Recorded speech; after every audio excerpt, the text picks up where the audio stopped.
بسم اللہ الرحمن الرحیم۔ ہمارے ائمہ احناف نور اللہ مراقدہم نے جو کتب فقہ میں مسائل درج کیے ہیں تو بعض لوگ نہ سمجھنے کی وجہ سے ان مسائل پر اعتراضات کرتے ہیں۔ ہمارا حق بنتا ہے ان مسائل پر ہونے والے اعتراضات کے جوابات دیں۔ ایک بات میں بارہا آپ کی خدمت میں عرض کر چکا ہوں کہ ہمارے عقائد اور مسائل پر ہمارا مخالف اعتراض کبھی اس وجہ سے کرتا ہے کہ ہمارے عقائد اور مسائل کو سمجھا نہیں ہے، اور ہم ان کے جواب اس وجہ سے نہیں دے سکتے کہ ہم بھی ان عقائد اور مسائل کو سمجھے نہیں ہوتے۔ اگر مخالف سمجھتا، اعتراض نہ کرتا، ہم سمجھتے تو اس کا جواب دے لیتے۔ اس لیے یہ جو بات سمجھائی جا رہی ہے اس کے مخاطب ہمارے مخالف بھی ہیں، ہمارے موافق بھی ہیں۔ ہم چاہتے ہیں کہ مخالف بھی سمجھیں اور وہ لوگ اعتراضات کر کے اپنی عاقبت تباہ نہ کریں، ہمارے موافق بھی سمجھیں تاکہ جوابات کو سمجھیں اور مخالف کو جواب دیں، دلائل کے ساتھ بات کو سمجھائیں۔ گزشتہ کل مسئلہ چل رہا تھا کہ احق بالامامت کون ہے۔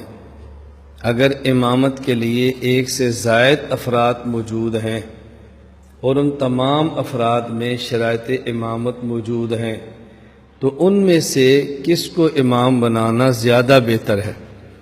اس پر ہمارے ہاں الدر المختار میں ایک بات لکھی ہے، ثم الاکبر رأسا والاصغر عضوا، کہ امام ایسے شخص کو بنائیں اگر دو شخص علم میں، تقوی میں برابر ہیں اور اس طرح بہت سارے اصناف کے اندر وہ برابر ہیں، تو پھر ان میں سے اس شخص کو امام بنانا زیادہ مناسب ہے کہ جس کے جسم کے اعضاء میں سے سر نسبتاً بڑا ہو۔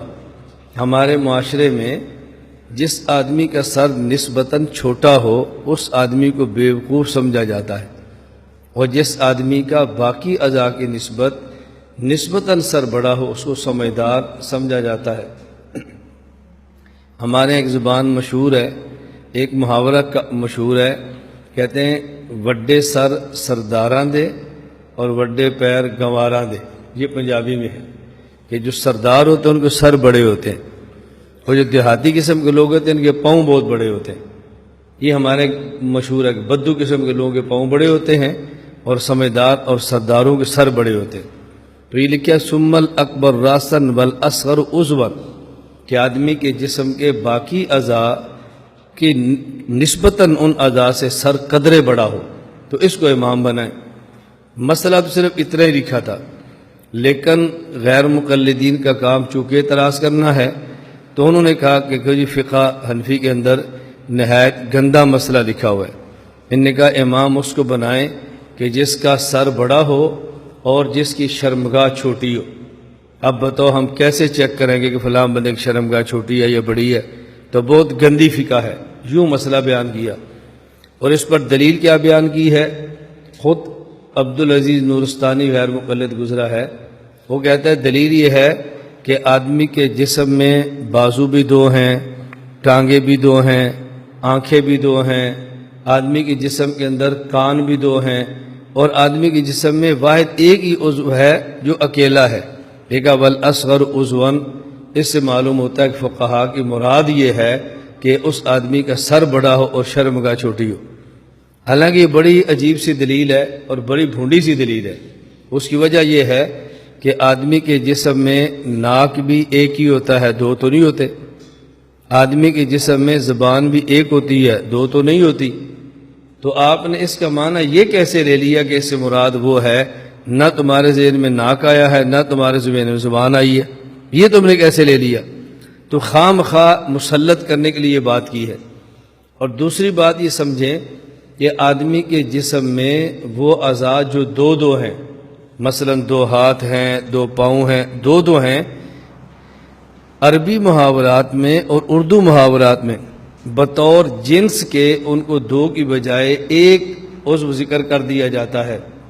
مثلا المسلم من سلم المسلمون من لسانہ و یدہ، کامل مسلمان وہ ہے کہ جس کی زبان سے مسلمانوں کا ہاتھ اور جس کے ہاتھ سے مسلمان محفوظ ہو اور اس کی زبان سے بھی محفوظ ہو. اب دیکھو زبان کے لیے بھی واحد کا لفظ لائے ہیں اور ید کے لیے بھی، حالانکہ ہاتھ دو ہیں تو پھر واحد کیوں لائے ہیں؟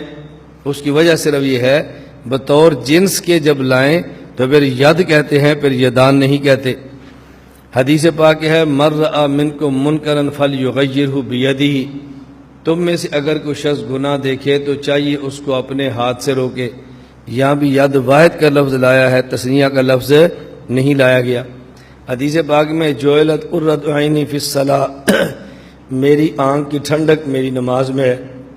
اب یہ تو نہیں کہ نماز پڑھنے سے ایک آنکھ ٹھنڈی ہوتی ہے اور ایک ٹھنڈی نہیں ہوتی، ٹھنڈک تو دونوں آنکھوں کو پہنچتی ہے نا.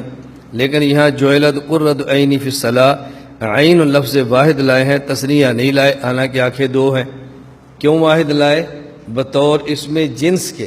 تو آدمی کے جسم میں وہ اعضاء جو دو ہیں بطور جنس کے ان کے لیے صیغہ مفرد اور واحد کا لایا جاتا ہے.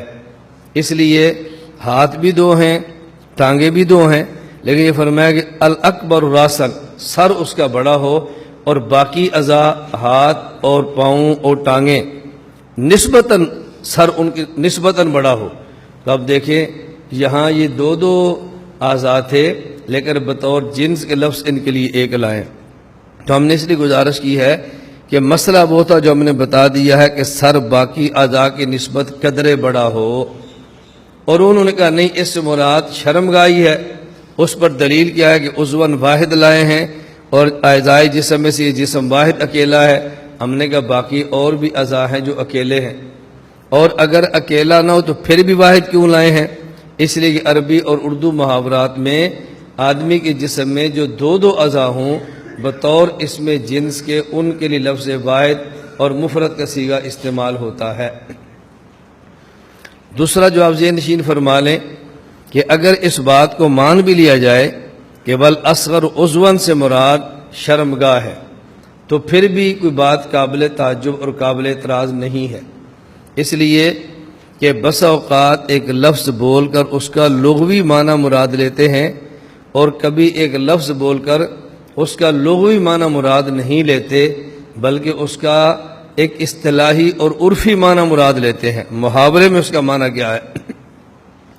لفظ ایک ہی ہوتا ہے، لغت میں اس کا معنی اور ہوتا ہے اور محاورہ میں اس کا معنی بالکل اور ہوتا ہے. مثلا حدیث پاک میں ہے نبی کریم صلی اللہ علیہ وسلم نے ازواج مطہرات رضی اللہ تعالی عنہن کو فرمایا اسرعکن بی لحاقا اطولکن یدن، میں دنیا سے جا رہا ہوں اور میرے بعد تم میں سے سب سے پہلے انتقال اس کا ہوگا جس کے ہاتھ لمبے ہیں. ازواج مطہرات میں سے نبی کریم صلی اللہ علیہ وسلم کے جانے کے بعد سب سے پہلے انتقال ہوا حضرت زینب رضی اللہ تعالی عنہا کا، اور سب سے زیادہ ہاتھ لمبے تھے حضرت سودا رضی اللہ تعالی عنہا کے. اب اللہ کے نبی فرما رہے ہیں کہ تم میں سے سب سے پہلے میرے بعد انتقال اس کا ہوگا اطولکن یدن، جس کے ہاتھ بڑے ہیں. لمبے ہاتھ حضرت سودا کے ہیں، انتقال حضرت زینب کا ہے. تو اگر یہاں اطولکن یدن کا لغوی معنی یہ والے ہاتھ مراد ہوں جس میں 5 انگلیاں، ناخن، گوشت، پوست یہ ہوتا ہے آلہ جارحہ، اگر یہ مراد ہوں تو پھر الیاذ باللہ حدیث ٹھیک نہیں ہوگی. اس لیے اطولکن یدن سے مراد یہ ہے کہ جو تم میں سے سخی زیادہ ہے میرے بعد سب سے پہلے انتقال اس کا ہوگا. اور ازواج مطہرات رضی اللہ تعالی عنہن وہ سب سخی تھی، لیکن ان میں سخاوت میں سب سے زیادہ مشہور حضرت زینب رضی اللہ تعالی عنہا تھیں. تو نبی کریم صلی اللہ علیہ وسلم کی بیوی حضرت زینب یہ سخاوت میں سب سے زیادہ مشہور تھیں. اب دیکھو اطولکن یدن کا لغوی معنی اور ہے، اور یہاں اطول یدن سے مراد لغوی نہیں بلکہ محاورہ مراد ہے. اسی طرح الاصغر عضواً، جب عربی زبان میں کسی کو یہ بات کہنی ہو کہ فلاں بندہ بڑا پاک دامن ہے تو پاک دامن کا لفظ استعمال ہوتا ہے الاصغر عضون. تو اگر الاصغر عضون میں عضون سے مراد شرمگاہی ہو تو یہ عربی زبان کا محاورہ ہے، اور محاورات عرب میں کسی کو پاک دامن کہنا ہو اسے الاصغر عضون کہہ دیتے ہیں. تو یہ بات تو کبھی نہیں ہے کہ امام ایسا ہونا جو پاک دامن ہو. اس میں حرج کی بات کون سی ہے؟ یہ مسئلہ تو عقل کے بھی مطابق ہے اور نقل کے بھی مطابق ہے، لیکن تب ہے کہ جب آدمی کے پاس نقل بھی ہو اور آدمی کے پاس عقل بھی ہو. جب نہ ہو تو پھر مسئلہ کون سمجھائے گا؟ اس لیے قابل اعتراض بات نہیں ہے.